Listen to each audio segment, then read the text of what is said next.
આપણા માથા પર જે તિલક બિરાજમાન છે, આપણા માથા પર ઠાકોરજીના ચરણારવિંદનો અંગુષ્ઠ બિરાજમાન છે, એ આપણને માર્ગદર્શન આપશે, એ આપણને આપણી રક્ષા કરશે, એ આપણને સુખ પ્રદાન કરશે.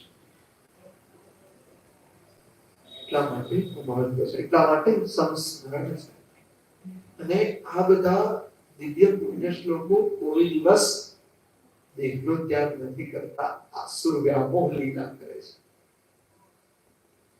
આસુર વ્યામોહ લીલા એટલે આસુરી વૃત્તિ વાળા લોકોને એવો મોહ થાય આ પુણ્ય શ્લોકો કે આ આત્માઓએ દેહનો ત્યાગ કર્યો, ત્યાં લીલા સમર્થ કરે છે.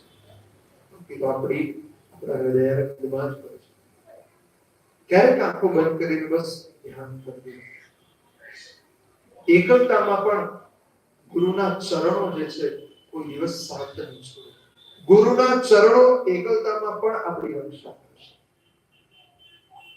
એટલા માટે જ દ્રઢાઈના ચરણના કેરો સંસ્કાર.